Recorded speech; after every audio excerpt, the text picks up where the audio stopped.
So I didn't feel very connected. It was very mechanical, to be honest. Because, like I said, people had told me when you get the contraction, you're supposed to push. When you feel the contraction, you're supposed to push. Don't push between two contractions. It was told to me so many times that my mind was set on, okay, now the contraction is happening, I should push, rather than doing with a natural flow of time. This is the Birth Agni podcast, the fire that brings us alive, that burns myths and opens a channel of authentic natural birth stories. This show debunks the many myths of the medicalized births, showcases the plethora of choices a pregnant couple can make to embark on their empowered birth journey. I'm Divya Kapoor, a certified birth and lactation counselor and an aspiring traditional birth attendant. Let's get the flames blazing high.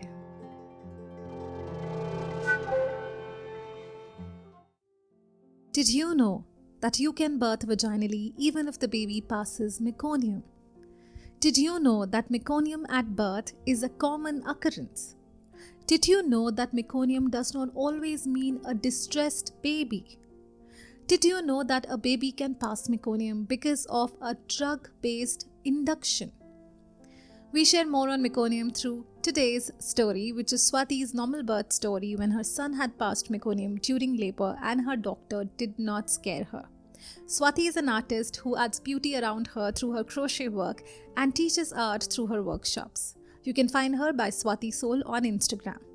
We also educate at length on meconium and the various use cases at birth in our signature childbirth preparation programs, the registration of which is open for April.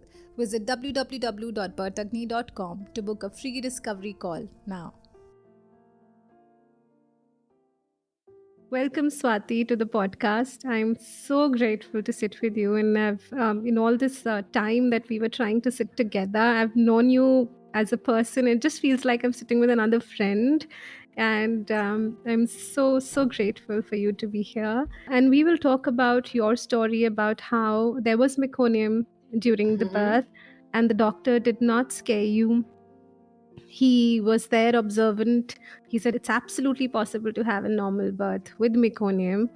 And that gave you the encouragement, that gave you the confidence as against what we are seeing today in the medical world, that they start assessing for meconium even in pregnancy and scare the parents. So there, I will link in the show description other resources on meconium for parents to read up on, so they are better prepared for their birth and know where does meconium really, the spectrum of having meconium becomes dangerous and where it's absolutely normal when you do not have the doctor sometimes not supporting you because of their own protocols.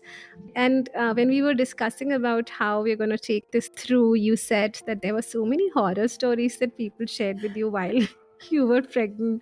So let's begin there. Share your story of Yes. pregnancy. Yeah. Well, hi Divya. Thank you so much for having me on your podcast. We'll get right into the conversation because now we've come to the topic of horror stories.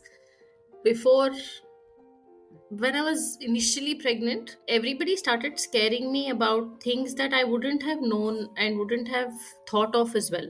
So things like you are going to have the pain, you can't take the pain, and sometimes they will try to have a natural birth and still go ahead for a c-section. They will do both, so you'll have double the pain, and then the injection that they put on your back is going to give you a forever back problem. And so a lot of things were put into my head before I could go through those 9 months in a relaxed way.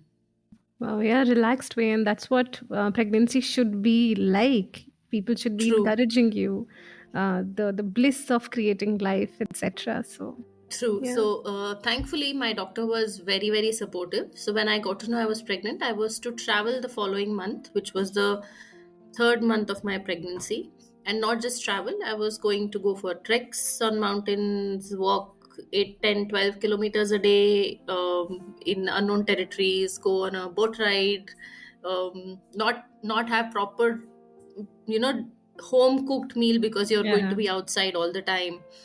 And the only person I shared this information was with my doctor because I was scared of people around me already scaring me of things. Don't walk, don't do this, don't do that, Right. don't sit like this, don't eat this. So I was only confident of sharing this with my doctor, and I told him I'm going to be traveling, I'm going to be going to Assam, and I have lined up treks, a couple of treks, because I want to see the Yeah. natural beauty there, and you have to walk in the mountains, there's no Yeah. other way. Hmm. The only thing he said to me, don't have water from outside, Hmm. and don't have cut fruits. Hmm. Carry your knife, buy a whole fruit, cut it yourself, and eat as much as you want. These are the only two things you need to be careful of. There's nothing else. And my parents were with me, so they said, "Doctor, are you sure you're going to let her go like this?" And I mean, he said to my parents that this is not an illness that she's come here for. She's not ill. She's going to she's creating another life, which is good, which is a natural way the body should be, and the happier she is, the better off. Lovely. Yeah. Lovely. That's the way we should encourage women. And So he said to me, "You're coming to a hospital, yes, but you're not coming because you're sick. You're coming because you're pregnant, and it's two different things. Don't feel sick. Don't behave sick. It's Mhm. normal. You're a normal person right now. You'd probably be hungrier than normal person, but you're just normal." Yeah. Oh, That's what he had love said. that. Love that. And then towards the 9 months, when was it that your labor started? You did go the 40th week mark, and he Yes. gave you, yeah. So how was that conversation like?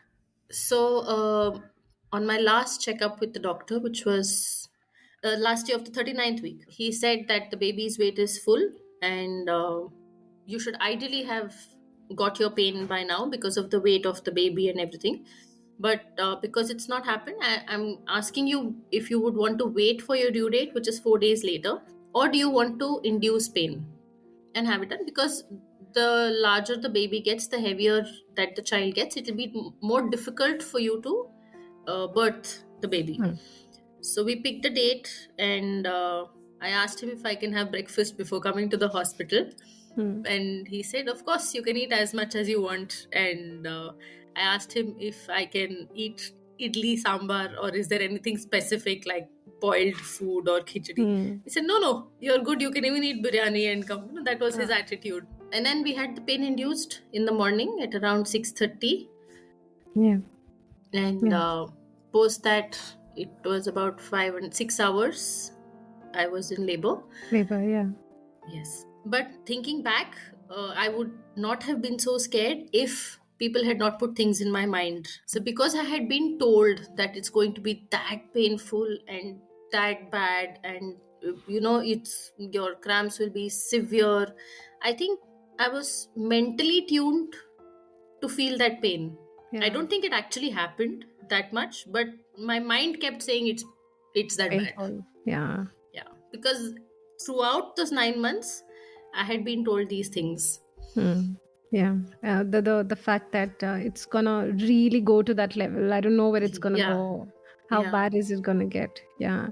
So your labor was still like it was like 6-7 hours only. And at yes. what point did you?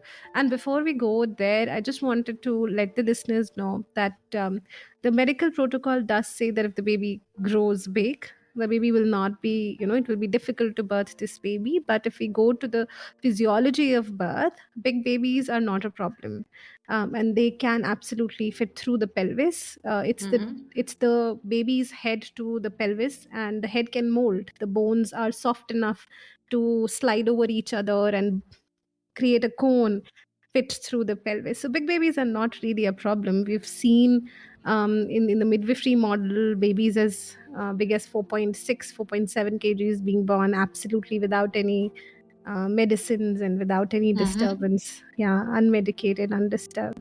So just for the audience to know that and do their due work and study on that. And then when did you guys come to know of meconium? Where was it that? Yeah.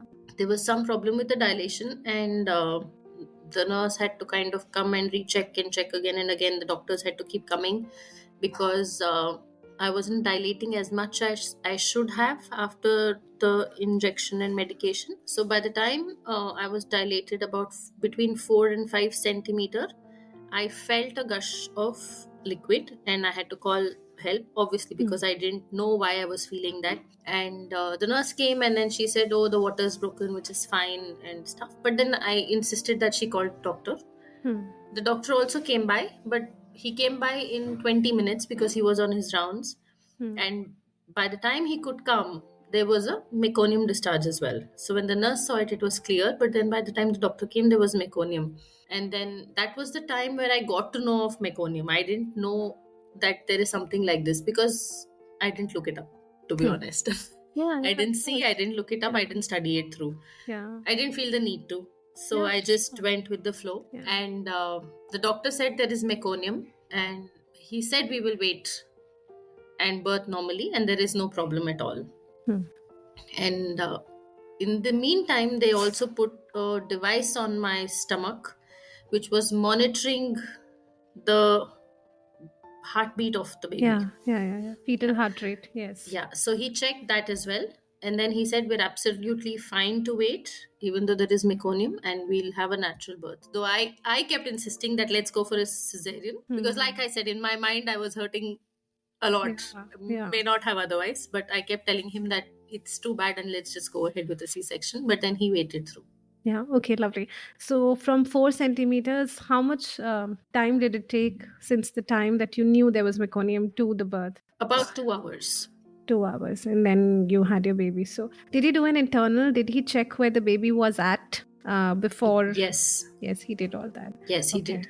Yeah. Okay. So sometimes, just for again the listeners to know that sometimes it does happen that when we are induced, babies do pass meconium. Babies also naturally pass meconium after 40 weeks or so, because they do. What is meconium? Meconium is the baby's first stool, but it's not the same stool as we have. It's basically amniotic fluid, the hair, the baby's own hair shedding after a time when they are almost ready to be born. So their own hair and all of this being processed in their own body that they take it out. So it's pretty much the same. And amniotic fluid in itself is sterile. When I say sterile, it has the property of minimizing infection. In and itself, it creates the environment that's sought for the baby. So in and itself, this is how it is. Yet again, if the baby is completely exposed to it and at any time is distressed and gasps and try inhales, so whether the baby inhales amniotic fluid or the baby inhales just the meconium, anything that goes in a big amount all of a sudden to the lungs can create a problem. Other than that, just the because anyway the baby is taking amniotic fluid, the baby does have amniotic fluid in the process of birth. The normal Yeah. birth is for the baby to come through the canal and get squeezed and take out all the fluid later. So Yes. yeah, and so just for the audience to know that this can be how things can turn around. And also with induction, yes, it can be a little more painful. So induction also creates contractions that are far more intense than a spontaneous labor. A spontaneous labor takes its own time to intensify. It does get intense, definitely. It's not that it doesn't. But the fact that you're saying that it still wasn't as bad as you'd imagined, but it felt like it because you were presuming that it would go further bad from there. And now as you look back, you think you could handle that. So when we compare that to spontaneous labor, pretty much you would have even handled that so well. So women are made to go through that intensity. They can handle it, barring of course if they are not if they're told that they can handle it. It just becomes a better experience in and itself right then. True. Yeah. So what would you say to women? I mean, when they so we all try to be nice and intentionally we're trying to help people by telling them, okay, don't go through this, don't do that. um, but sometimes it just comes from a place of projecting your own wounds onto others, which may not be the case for them. So True. yeah. So I like some bits that have been really really good for me during my pregnancy was the support that I received from my doctor, and him telling me not to Google anything. That was the Hmm. best advice ever. Hmm. He said, whatever you feel, don't Google it. Hmm. Yeah. Yeah. Google is not a doctor, and then if you read something, you will constantly think about it, which is not a good thing. Yeah. Stress uh, yourself out. Yeah. yeah, I mean, and it might not even matter, it might not even be true. you're stressing yourself out for something that is not even going to, remotely happen or close to it as well. But because it's Google and you don't know the authenticity, you will believe it. You're not a doctor. So Hmm. don't Google anything.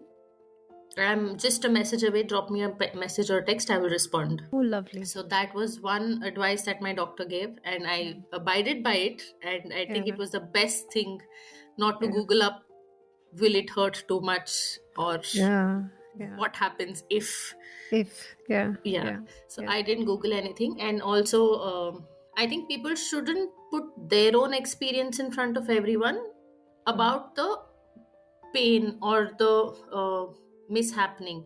Let the person or let the woman have her own experience, share her Hmm. own tale, have Hmm. her own story, rather than saying, oh, it's going to be that bad, the pain. Hmm. Let her decide for herself whether it's really that bad or she could manage it Yeah. easily.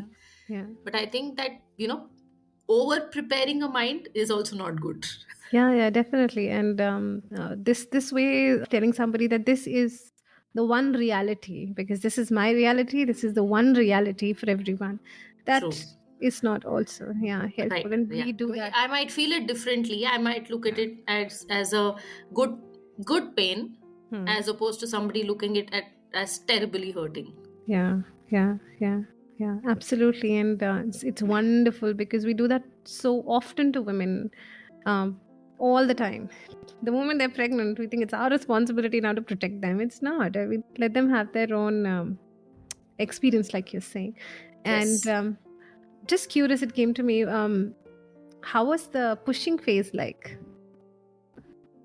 The pushing phase was not too long, but like I said, because I was so prepared that it's going to be painful, I had over overthought of it, and mentally made up my mind that it's going to be that bad, that I got tired very soon. It should not have Hmm. happened. I got tired in, say, an hour and a half.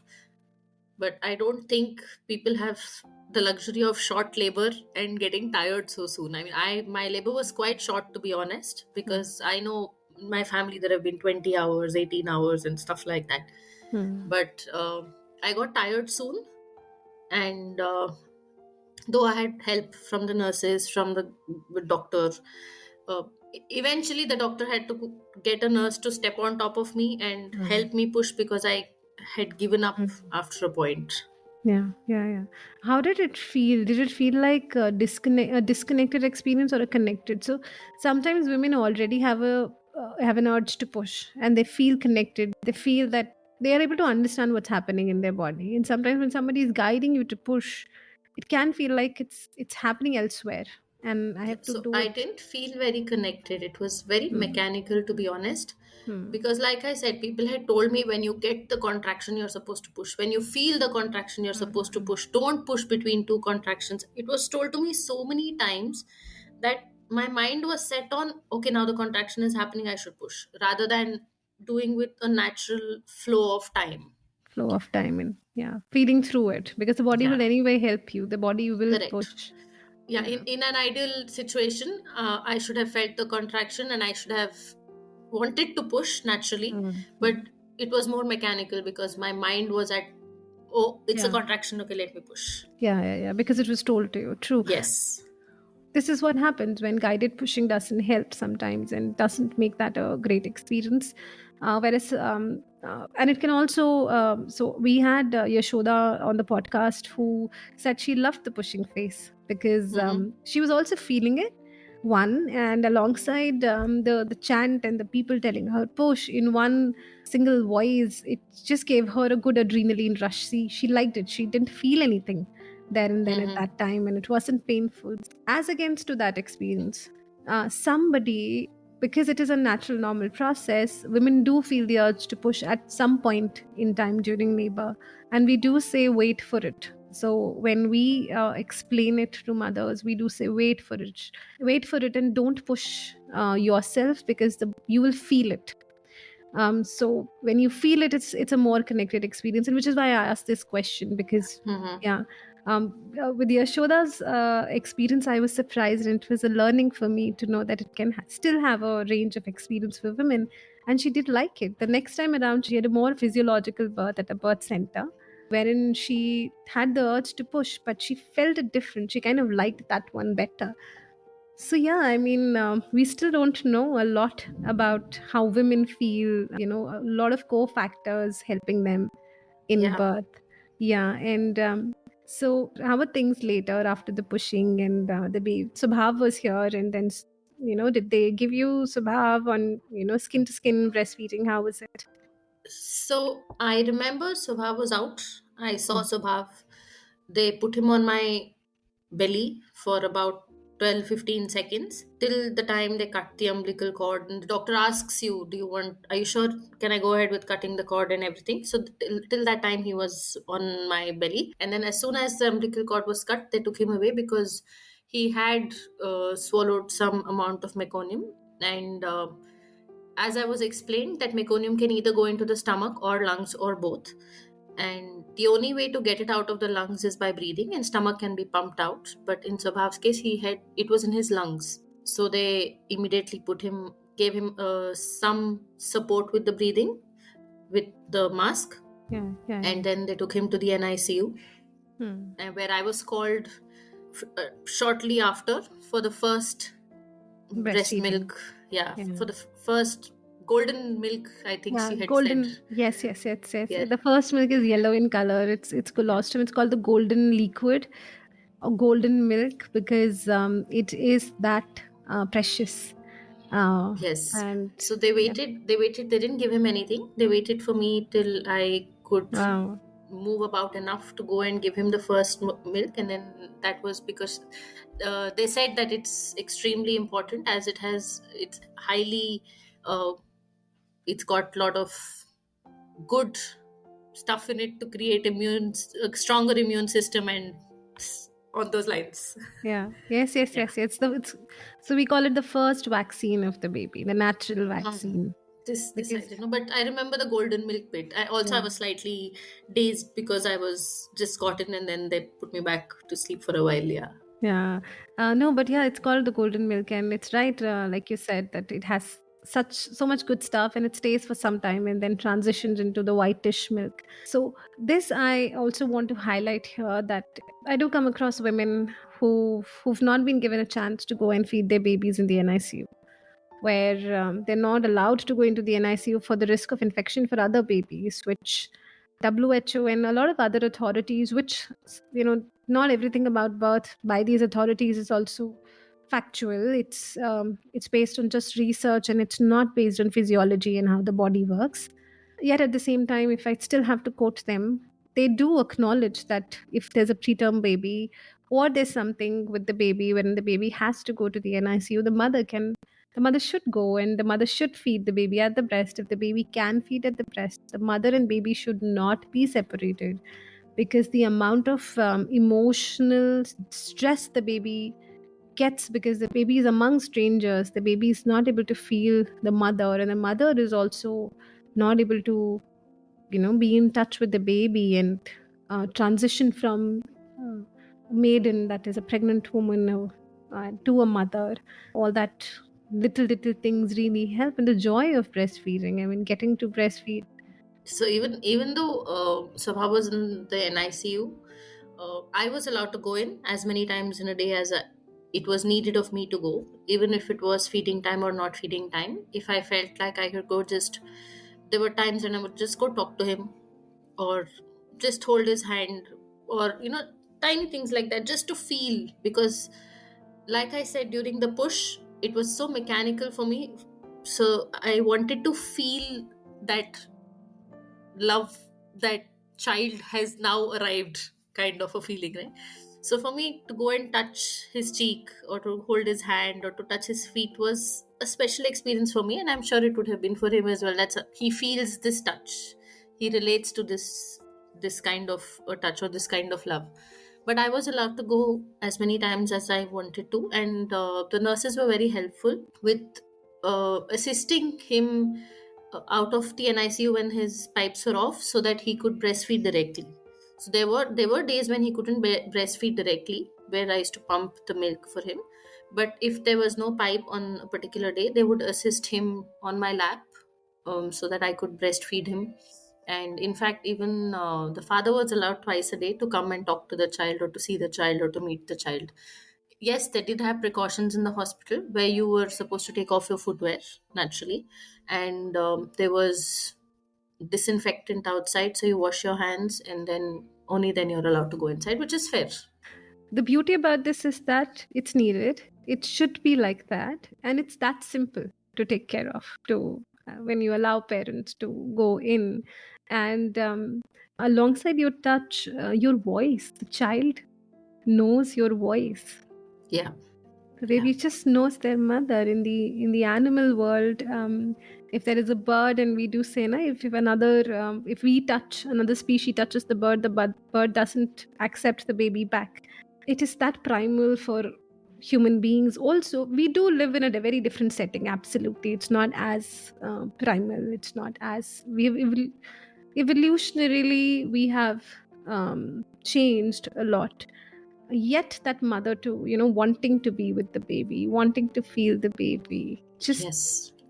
that should be essential. I mean, it's basic and should be a part of Yeah, the protocol. and it's you feel that it's getting better with every breastfeeding, or you feel that the bond is getting stronger, whether that's just 10 minutes that they give you or 20 minutes, whatever, however long it takes.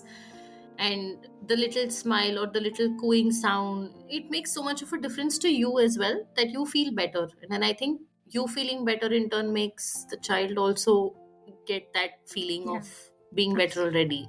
Yeah. And the breast milk does kind of convey your energy to the baby, because breast milk has living cells, has living tissues, which goes Hmm. directly from you to the baby. And also, the baby is far more immune then to a lot of things, because the baby is not creating any antibodies as such as yet. And your body gives a lot of that immune factor to True, the baby. true.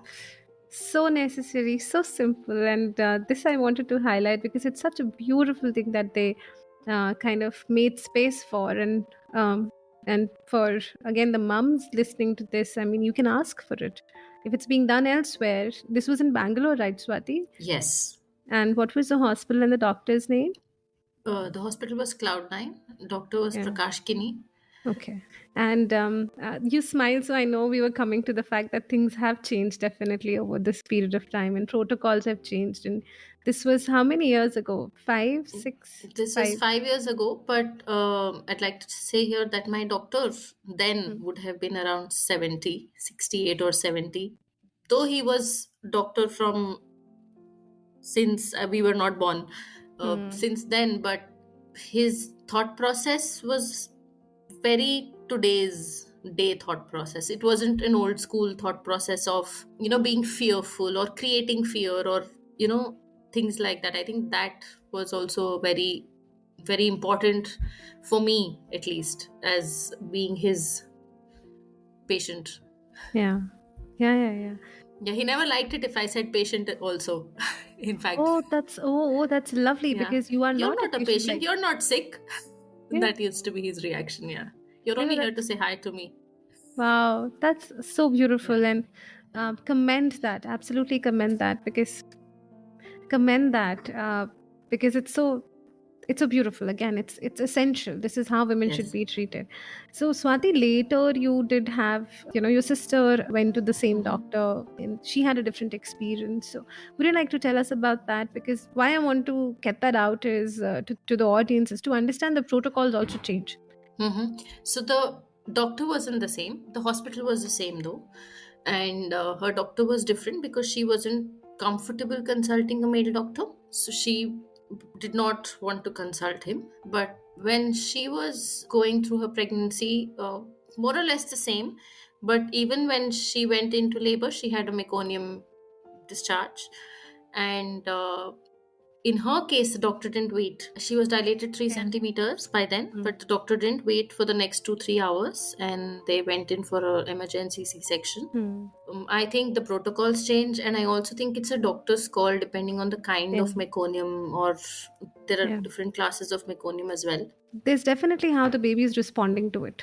If the baby is Uh-huh. distressed, if the baby, there's a chance of the baby going into distress. And Possible. again, yeah, the doctor, your doctor, like you're saying, was 70s, in his 70s, close to 70s. Close to, Meaning he's yes. been from the time where technology had not overpowered birth in and itself. Yes. Pregnancy, yeah, pregnancy and birth were still, even in the hospitals, were not as medicalized as they are today. Not too Yes. many ultrasounds. Still relying on the mind body connection, still relying on his hands to see where the baby is, because all that is possible. You do not have to know everything from the ultrasound, and ultrasounds also do not give you all the information. Sometimes the information is wrong, so we also have to see ultrasounds from a place of doubt and correlate all our findings wherever we are getting it to what we are also seeing in the woman. It's Mm-hmm. not written in stone what the ultrasound alone says. So he's Yeah. come from that time, so he must have seen meconium births, which is why he was so comfortable with it. Yeah. Today the new age doctor, or are also taught from a very medicalized perspective, meaning it's come from the entire lobbying of the pharmaceuticals and how the research papers are published. They're also published by pharmaceutical, they're sponsored by pharmaceuticals. Um, Right. yeah, so it's a lot of, it has changed. So that experience is not there. Yeah, And when the it's experience, gone from natural to book information. absolutely. And when the experience is not there, it's easier to go for a surgery because it just feels safer. True. And a doctor from that time might not feel that a surgery is safer for a woman, because it's not. It is hard work post birth, and it's not safe neither for the mom and the baby. It's a risk benefit analysis. If the risk of going through a natural normal birth is higher than surgery, but if it's not as high, I mean, and it's also the person's perspective, like you're saying. Somebody who thinks meconium is one shot bad, will not help, it's risky, will not take that chance. So for that doctor, maybe the risk is of having meconium is more, because they are not that, they've not come from the time They've when not seen it they've as not seen much. as much. Yeah. Yeah. And But I remember the doctor telling me that it's normal and it does happen with lots and lots of children. So Swati, we were speaking about someone in your family who went to the same hospital. उनका भी वहीं पर similar case था, meconium था, but the treatment was very different. तो वहाँ पर what do you think how things were and क्या हुआ था? I think it's from all sides. Sometimes that, in my case, I think it was the doctor's experience that counted the most, because he was an old man back then, so I'm sure he's so. But the experience, and then he knew that it's not going to be a problem in any way, and his confidence. And I also did not Google up anything. So I think overload of information on Google is also a big factor, because the cousin whom we're talking about here, she would Google everything every day. Hmm. So I think in her head the fear was bigger than more the real situation itself. And then her doctor also maybe wasn't as didn't have as many years of experience. So I think that also made a lot of difference. But she had a cesarean soon after, as in the minute they realized that there's meconium, they said let's go in for a C-section, and then obviously went ahead that way. There was no waiting like there was waiting in your case कि पता पड़ गया है but ठीक है at all. No waiting at all. Like did her waters release if you know कि or I'm not too sure, but mine did. So even if the water is released, I'm sure that they should have had to make a call. But in your case though water released, which is why they got to know and then her they water decided also, to. as far as I can remember, released, and then they knew about the meconium. And then they decided to quickly go in for a surgery, no waiting at all. Yes, And in your no case, waiting at all. yeah. So in your case, doctor's experience, and probably because he was from a time when there were not too many protocols. It was at the doctor's discretion on the experience of the doctor to decide whether to really case to Possible. case based than having to follow a guideline. And like you're Yes, saying, a yes, new doctor. Yeah. yes. So why this is also important for parents is because they should do the due diligence in figuring out the experience of the doctor, in learning about the practice, Because Mm-hmm. sometimes when we don't know all these things, a lot of situations can arise, and a lot of moms who do not need a surgery may end up in a surgery.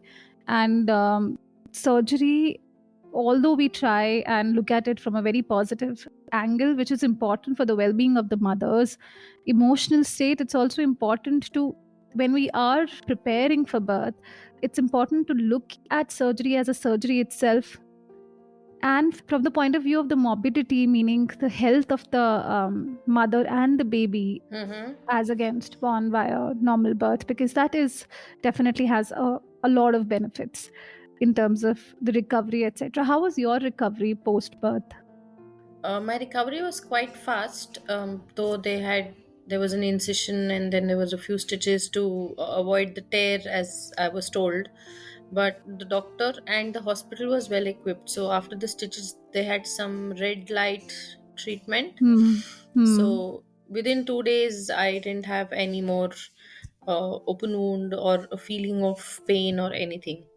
Anything? Yeah, using the washroom, etc. Yeah, was fine. that Hmm. happened the first day, because after delivery, obviously, because you are pushing your body is working, and you So. feel hot, warm, whatever, you sweat. Hmm. So I, Hmm. after delivery, about I slept for a few hours because I was sedated. And then when I woke up, the doctor came to see me. My first question was, can I shower, because I feel horrible if I'm sweaty. And then he said, of course you can. And then, because there were people around me, my parents, my in-laws, my family, they said, can you please send a nurse so she can help? And he said, oh, she doesn't need help, there's a stool and she can sit and she can enjoy her warm water shower as long as she wants to. There's no problem at all. So I Wow. think that mindset of the doctor changes a lot in the Hmm. patient. So Yeah, he yeah, yeah. didn't make me feel like I'm not recovering, or it's too slow, or I need to take time. He made Hmm. me feel like it's normal. It's done. Hmm. You had to deliver a baby. This is normal. It's done. You delivered the child, and now you are free to do your everyday things that you want to do. Hmm. Yeah, yeah. But I was out of the hospital in on the second day, Hmm. and Sobha was there for 5 days. So I He was was kept discharged. He under. told me, yeah, Hmm. doctor asked me to leave, and they said you can keep coming back in a few hours, and I was home. Hmm. And then you were feeding him. You went to feed him in the NICU Yes, also. That is something we yes, discussed, which was so different yes. from what is happening. And that is the protocol really in the breastfeeding world, where we recommend the mother goes Mm-hmm. and feeds the baby. As far as infection and everything else is concerned, everything can be taken care of, because the nurses are going, like everybody is going into the NICU. Why not the mother who can feed and Yes, help her child? So in your case, that was, and he was it was then, allowed. Yes. it was allowed. And so when Swabhav came home, even after that, like how was your recovery? Were you able to move around quite? Like was it, yeah, was there any hiccup that you felt post birth? Not as not anything that I can remember, but Hmm. where they stitch up, there are a few stitches. There's a little bulge, so sometimes it may get uncomfortable because you're not used to it. But Hmm. apart from that, nothing else. Hmm. Hmm. I A was bit of a scar walking, tissue. running. Yes, Hmm. possible. Maybe the insides were still healing up, so Hmm. there Hmm. was a slight numbness or a sensitive sensation. But Hmm. apart from that, it was perfectly fine. Also, I was on a first floor, so I would move up and down stairs as well. Ah, okay. Lovely, lovely. So it does, yeah, it does really make the person feel a lot more independent post birth when it's a normal birth. Not saying that there is, that sometimes when the reasons are right and it's very important that the mother has surgery, it is important, right? It is the second best thing that we can have today. But keeping it at that, and if we can try and have a normal birth, why not? With a more supportive team, with more love and care and support to the mother. So a lot of women can do that.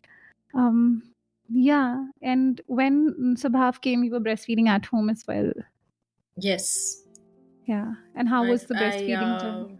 fed him for 2 years. Initially, I needed help. There was nurses to help me in the NICU. As a first-time mother, you don't know so many things. You don't know how the latching works, or I mean, there are so many things that you don't know about. But the nurses really helped. Hmm. Yeah, they helped you with the latch, how to latch on the baby, how to. How to latch on the baby, how what is the importance as well, and why you should prefer direct breastfeeding as opposed to expressing milk in a bottle and then feeding the baby if you have the choice.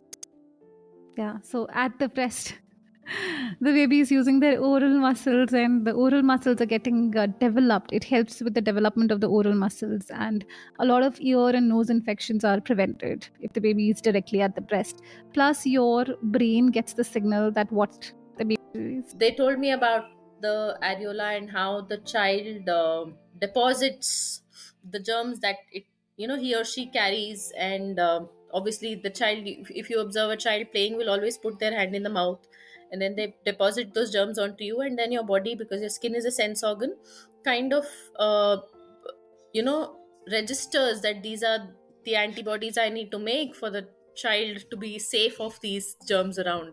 So this is what Yes, they told me. They said, as long as you can, do not express. I mean, if you have the choice, do not express. yeah, Feed him. directly. Also, because as a first time mother, I was shy even of Mhm. women around. But then, you get used to it after a point, and then Yeah, um my mom had made me a cape to kind of just yeah. wear around my head, so Gone. that helped as Hmm. well. Yeah. And also, one of the things that with breastfeeding really helps is when they grow and you have to go out and you go about your life, you can just carry them and carry yourself, and that's the food you're carrying. You don't really have to carry dabbas and stuff True. along. It's True. yeah, And manage the warmth of the water. Check if it's hot enough, warm enough to mix into milk powder, and then check the temperature, and then get them to lie down to have so many things. yeah. No, great. And how is the family support? How are things at home? Some of the things that you really cherish, or some of the things you thought could change. I really cherish the fact that my family didn't come from a thought process of being very stringent with food and keeping yourself covered like how it is in most households. So I love food. So I used to crave good food because it is breastfeeding. I think all that breastfeeding, waking up at night, walking around trying to get him to sleep, it used to make me very hungry, and I didn't want to eat boring food. Yeah, To be yeah. honest, so I would ask for odd things, and because I have in my family there's a mix of cultures all over the country. Nobody restricted me to chana nahi khana, yeah, Hmm. chicken nahi khana type of a thing, na. So it was, Hmm. I think, that support mentally lets you ease out a little bit. Yeah. Okay. No, absolutely great, because sometimes it becomes caging. Motherhood in itself feels so caging when you're tied to a baby all 24/7. And then all of a sudden, when there are so many restrictions laid out on the mother, when certain things do not even feel logical, you're like, oh my God, now. Again, I'm not sick. I am recovering. I'm fine. I really want to just move about, feel myself again. True. Yeah. But No, I think absolutely. what I would want to change is that the obsession of exposing the baby to some sunlight, that came as a little bit of a problem to me because it was quite windy when Swabha was born, windy and cold, and you know he would be taken out into the morning sun in Bangalore at 6:30 or 7, and Bangalore is cold at that hour. You can't just go out naked like that. I mean, even an adult feels cold. You need a little bit of a covering. Covering. Yeah. I used to fight it, but it didn't work. I Hmm. think that should change. But then again, a few days later, when we went to the doctor, I specifically asked him, "Is this okay?" And he said, "You don't have to wake up at 6 to do that. You can do that at 3:30 or 4 in the afternoon when it's not harsh sunlight. You can Yeah. still do it. It is still as good." Yeah. So I think that is one thing, thought process that needs to change, that it has to be only the morning sun. It's difficult if you've been awake all night and you're still expected to be doing this at 6 in the morning. It is difficult. Yeah. Although the protocol, again, the guideline definitely is that the baby should be bare-bodied, exposed to sun with heat on the body, because that's how the sun really gets to our skin, and that's how really vitamin D also rises in the skin when it goes to the skin, to the bare skin, when more skin is exposed. So yeah, from that perspective, it's true. But then all these things can be balanced out according to the needs of an individual family. So if it's not every day, we can do it once or twice a week. Then the evening sun, like you're saying. However, a little later in the day also works if it's about the physiological jaundice, just working with the physiological jaundice of the baby. So, yeah, definitely it can be worked around the needs of the individual family, and the mother needs to be heard. Definitely acknowledging what she's saying is important, because then that stress definitely goes into her body and her, how she wants to take care of the baby. Absolutely. Yeah. Anything else, Swati, you'd like to add to this conversation? I think we had a lovely conversation, really normalizing how meconium was looked at maybe by doctors a few years ago, and how things have changed and how we should approach it. Anything else you'd like to add to the whole gamut of experiences we've discussed?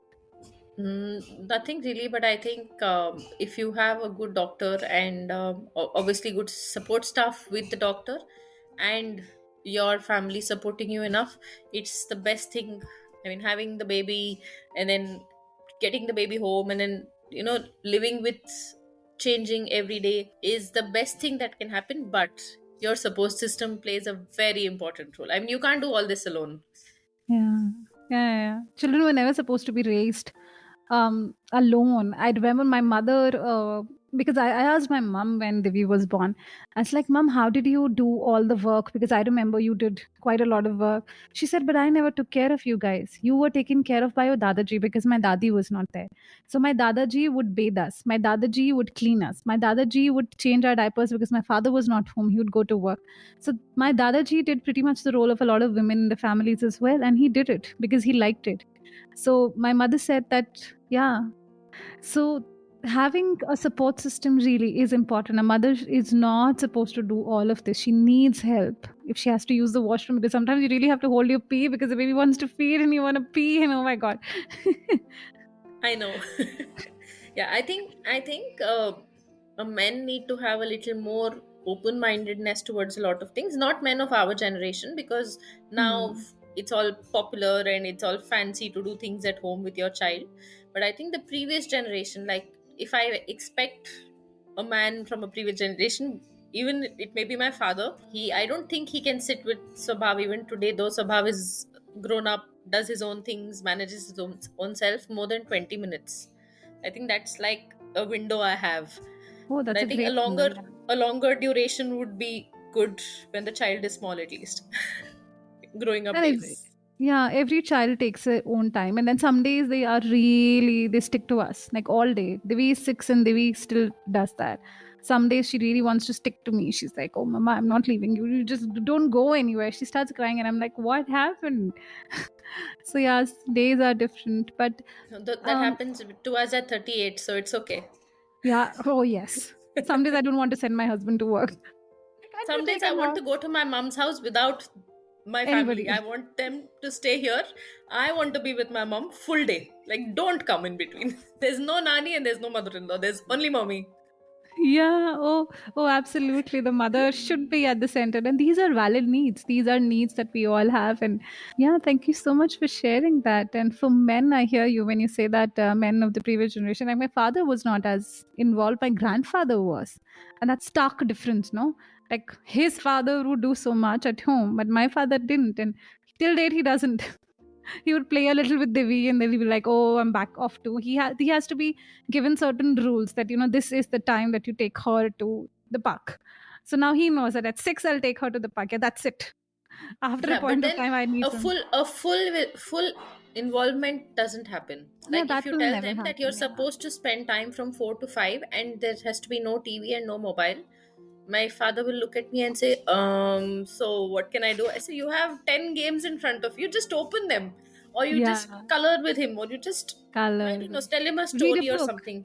But Yeah, no, they're yeah. just not used to thinking that way, I think. Because the gadgets are the new generation things, no? And I hear you Complexities many in life. complexities in life. Yeah, and it's a part of that. And yeah, you're right. I think I've also had to say, uh, tell everybody to really see things beyond. Okay, the child can be taken care of off the television as well. That's I So think that's the biggest challenge in today's day, gadgets. Because when we go to a restaurant or when we go to a place where there's a crowd of people, most children are eating with their phones in their absolutely. hand, almost yesterday I was at a concert and there were children playing game while the concert was on. It is music, anybody can enjoy music, whether that be a 6-year-old or a 60-year-old. You really don't need the gadget, but I think it's kind of their brain has tuned itself to believe that it cannot enjoy anything except the gadget.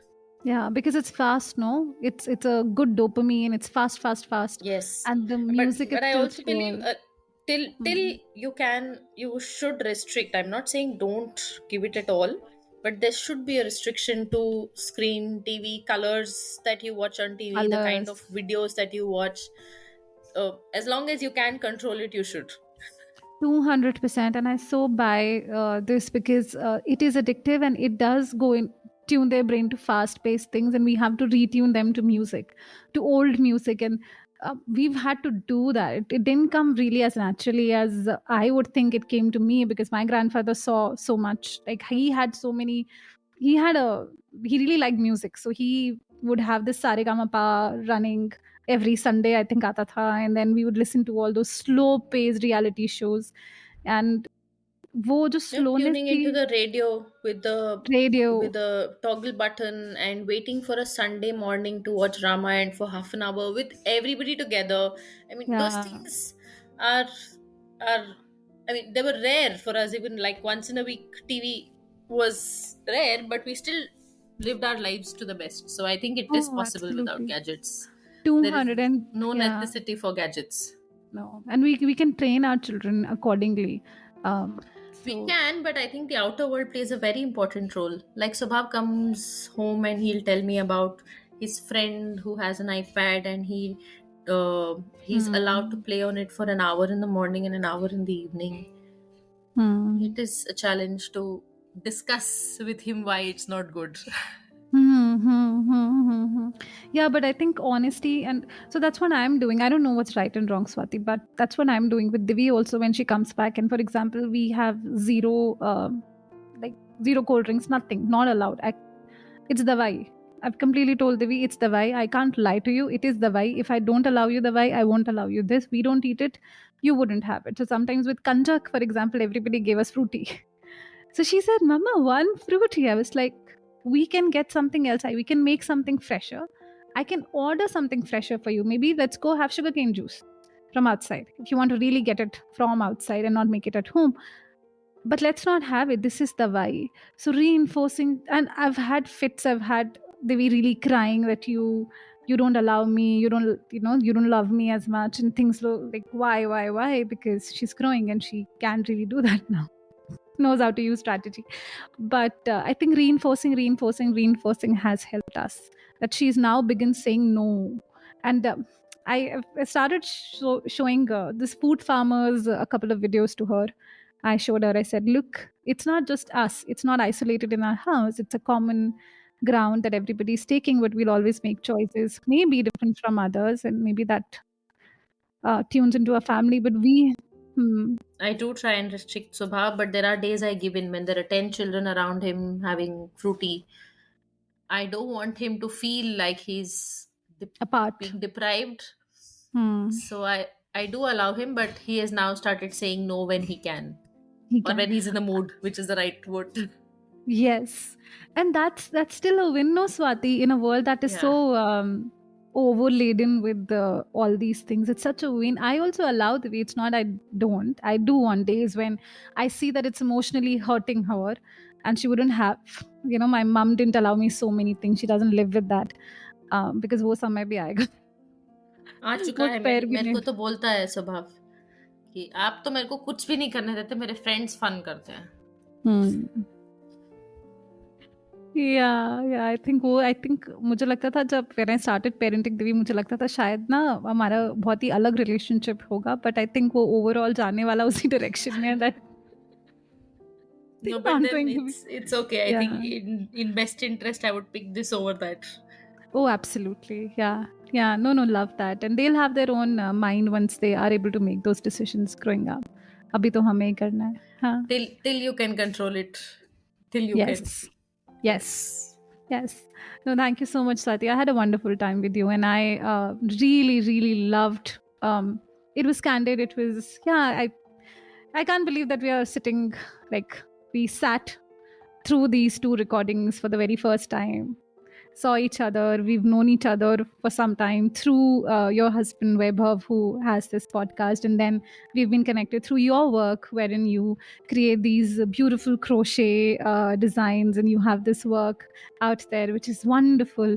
So, yeah, I mean, Thank you. thank you so much. Thank you. Thank you. I really enjoyed having a conversation with you, whatever it may be. I mean, it's so comfortable. Yeah, same here, Touchwood. Thank you. Yeah. Thank you.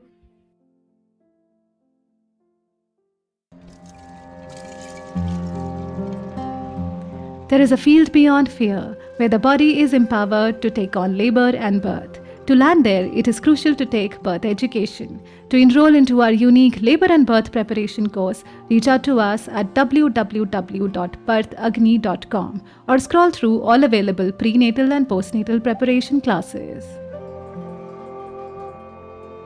Thank you for listening, all in the spirit of birth, womanhood, and freedom. Remember, you got the power.